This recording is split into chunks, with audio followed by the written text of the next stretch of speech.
নিজের চিকিৎসার খরচ জোগাতে সন্তান 50,000 টাকায় বিক্রি করা সেই অসহায় আলামিনের চিকিৎসার ভার নিলেন জেলা প্রশাসক। জেলা প্রশাসন থেকে চিকিৎসার সমস্ত টাকা পাওয়ার আশ্বাসে চোখে মুখে যেন আনন্দের হাসি অসহায় আলামিনের। চিকিৎসার জন্য 1 মাস বয়সী কন্যা সন্তানকে 50,000 টাকায় বিক্রির খবরটি সময় সংবাদ সহ বিভিন্ন প্রিন্ট ও ইলেকট্রনিক মিডিয়ায় প্রচার করা হয়। বিষয়টি নজরে আসার পরই মঙ্গলবার অসহায় আলামিন ও তার পরিবারকে ডেকে নেয় জেলা প্রশাসন।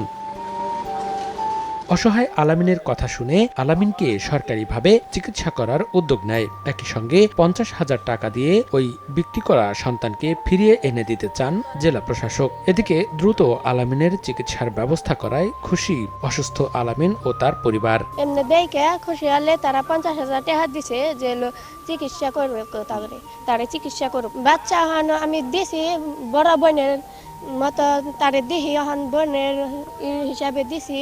তারে যত্ন করে পালবান হয়েছে, আদর যত্ন করে ভালোভাবে মানুষ করব। চিকিৎসার নিগাই আমার টাকা ছিল না, এর নিগাই আমি বেসপের কইছিলাম আমি নেমু, আমি পালুম।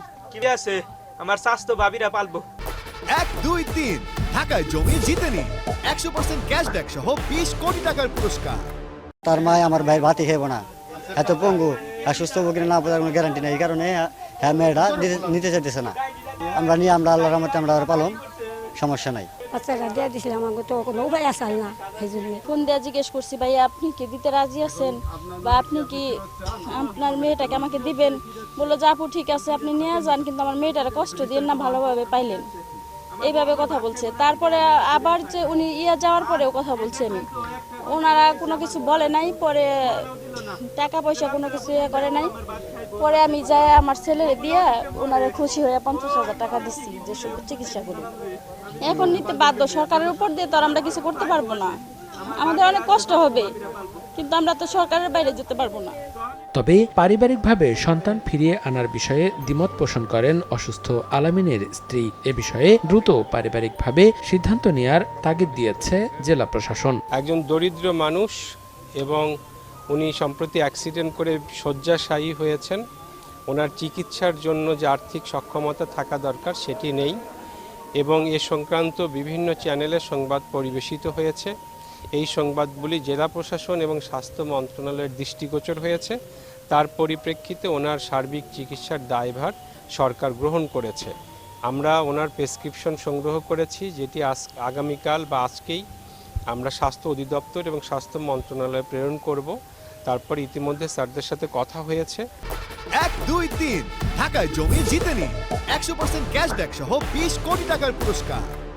মন্ত্রণালয় ওনার প্রেসক্রিপশন পর্যালোচনা করে যে হসপিটালে উপযুক্ত চিকিৎসা প্রদান করা সম্ভব সেই চিকিৎসা প্রদান করবে, এবং ওনার সন্তানাদি নিয়ে যে ইস্যু তৈরি হয়েছে সেই ইস্যুগুলো আমাদের দেলদুয়ারের উপজেলা নির্বাহী অফিসার এবং সদরের উপজেলা নির্বাহী অফিসারকে দায়িত্ব প্রদান করা হয়েছে।